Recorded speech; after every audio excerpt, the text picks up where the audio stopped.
super bien dormi, mais alors là, il faut que je me lève, il faut que je remballe toutes les affaires et que je parte pour 7 heures de marche minimum. C'est dur de se motiver quand il pleut dès le début de la journée comme ça.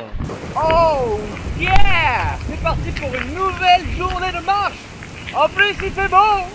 This is Elias from the jungle, where the rain is falling down like never as hell. C'est le moment où ma chaussure se casse. Alors c'est pas le lacet qui est pété en fait, c'est un fil qui passe dans tout le pourtour de la chaussure et sur lequel s'accroche le lacet. Et ça va être vraiment compliqué à réparer parce qu'il va falloir passer un petit fil là-dedans. Ça va être joyeux.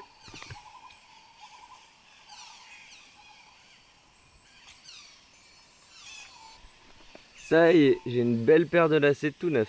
Bon, c'est du rafistolage, hein, mais ça devrait tenir au moins la journée.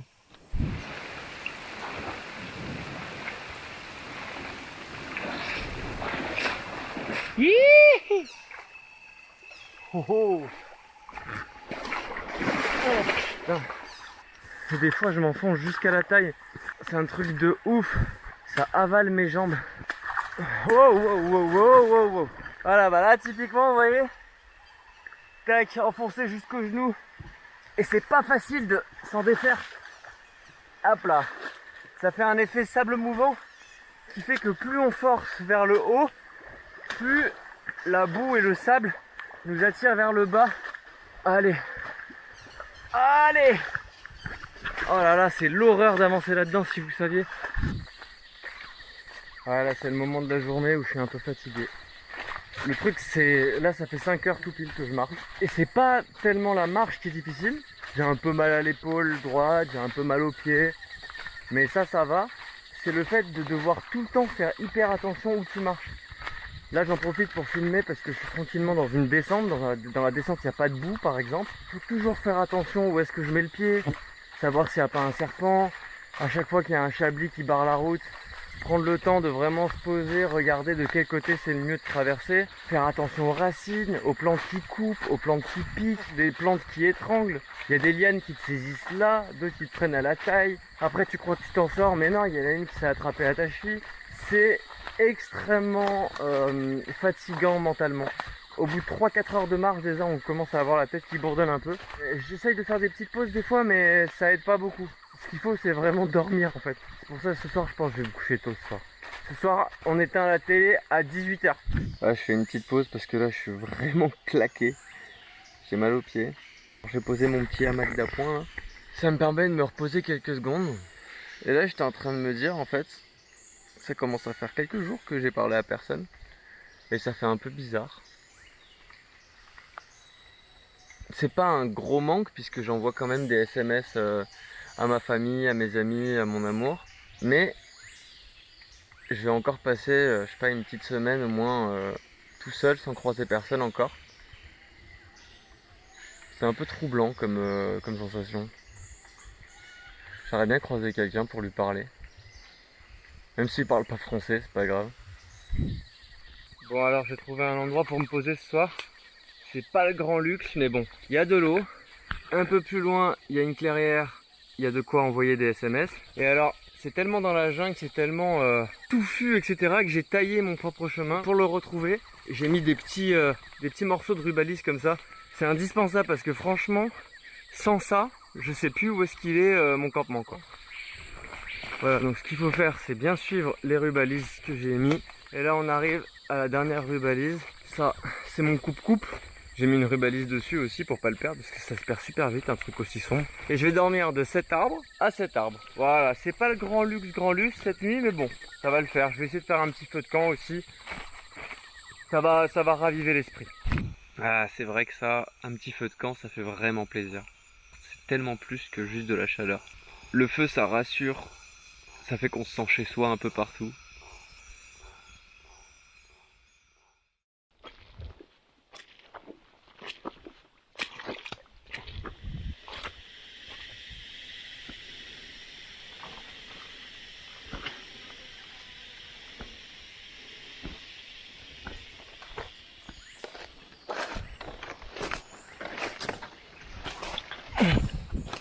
Je sais pas si ça se voit là à la caméra mais je viens de me faire lacérer la tronche.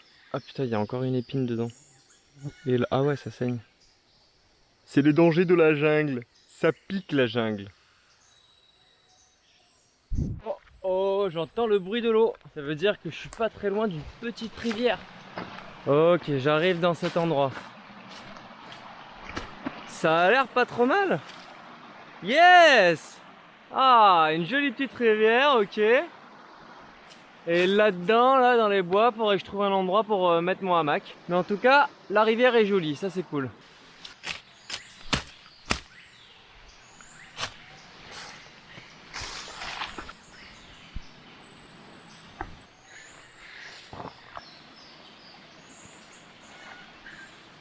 Nouvelle technique pour faire du feu. Je prends un tampon, tac, j'enlève tout l'applicateur.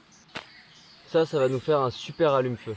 Faut bien séparer tous les fibres comme ça là. Ça va brûler très vite. Moi je veux que ça brûle pas trop vite. Du coup, j'ai pris un peu d'huile d'olive et j'imbibe un tout petit peu une partie du tampon. Alors je sais, c'est un peu du gâchis, hein, mais c'est pour la survie comme on dit. Maintenant on va démarrer ça au fire steel.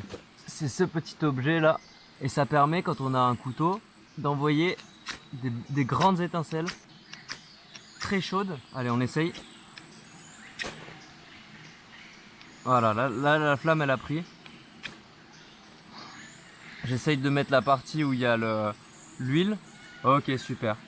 Donc là j'ai tout à fait de quoi commencer à allumer un petit feu de camp. Tous les jours, je me lave dans les cours d'eau. Avoir une bonne hygiène est absolument indispensable dans la jungle. Sans ça, le corps pourrit. On attrape des champignons, des infections et autres parasites. Alors, tous les soirs, je retire de ma peau les tiques, les épines et les sangsues. Je lave tous mes vêtements, puis je me lave moi-même. Ce n'est pas un problème que mes vêtements soient mouillés, ils le seront de toute façon. Au moins, ils sont propres. Pour ne pas perdre mon précieux savon, je l'attache à mon poignet. C'est un savon spécial. Il peut laver les cheveux, le corps, mais aussi les vêtements, faire la vaisselle. Il sert même de dentifrice. Je suis tout propre, mes vêtements sont tout propres, mon camp est monté. Et alors là, le petit hamac d'appoint dans lequel je mets mes affaires. Ça permet aux affaires d'être au sec, donc à l'abri de l'humidité du sol qui va monter, et à l'abri des insectes, parce que toute ma nourriture là, aussi bien emballée soit-elle, les fourmis elles trouvent toujours un moyen pour y aller et ça pourrit toute la nourriture. Non mais regardez-moi s'il est pas bien ce petit camp là. Le ruisseau juste à côté. Ensuite on met la bâche. Et voilà. Ça a de la gueule, hein. C'est là que je vais faire dodo ce soir. Alors le problème c'est qu'ici je vais faire mon feu de camp et c'est très proche de la bâche. Qu'à cela ne tienne, c'est amovible, regardez. Hop. Oh putain, c'était peur. Ça c'est mon feu de camp et juste à côté il y a un truc qui vient de... Vous le voyez là? Ça c'est sa queue. Là c'est son corps. Oh, putain, je sais pas quoi faire. C'est quoi comme serpent? La tête elle est en triangle. Je crois qu'on m'a dit que triangle c'est pas bon signe. Ah putain, comment je fais là? Est-ce que je le tue? Ou est-ce que je dors ici en sachant qu'il est à côté? Ah, l'angoisse! Ah, j'ai peur de tout maintenant. Oh là là les gars, ça c'est mon feu de camp hein. Le serpent il était là, au niveau du sac bleu là. Et le truc il était en train de venir vers moi quoi. Genre il a pas peur du feu. Oh là là là là, je savais vraiment pas quoi faire. Alors bon bah dans l'hésitation j'ai pris le coupe-coupe et je suis allé lui mettre un gros coup. J'ai eu la peur de ma vie hein, mais je savais pas quoi faire. Je sais pas s'il est dangereux, pas dangereux. Ah putain il est là. Il est en train de me regarder, il est blessé mais il est pas mort quoi. L'angoisse. Oh, oh putain, j'aime pas ça, il bouge sa langue. Ah, sale bait. En plus, là, c'est le pire moment pour me faire mordre par un serpent. Parce que je suis pile au milieu du voyage. J'ai 7 jours de marche derrière moi et j'ai 7 jours de marche devant moi. Il y a un endroit où on peut poser un hélicoptère, mais genre... Ah si, ici, on peut poser un hélicoptère. Bon, au pire, ici, on peut poser un hélicoptère. C'est trop rassurant. Je sais pas comment je vais faire pour m'endormir ce soir. En même temps, le truc, il est blessé. Mais genre, il est quasiment coupé en deux, quoi. Les animaux n'ont pas un esprit de vengeance, n'est-ce pas? Oh merde. Putain les gars, abusé, il est 21h, je suis censé dormir. Et juste après le coup du serpent, il m'arrive une autre couille encore. C'est que la poutre centrale sur laquelle repose toute ma maison de ce soir est infestée de ces trucs là, de termites.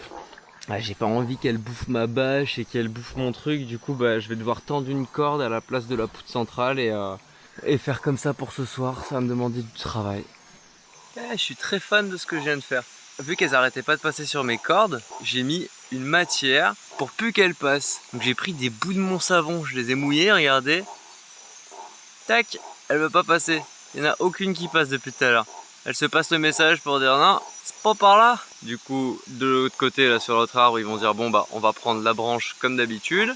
Comme elles font là-haut, ça passe très bien, ça bouffe pas mon hamac. Donc ça ne sert plus à rien de passer par cette bâche ou par ce hamac, qu'on se le dise.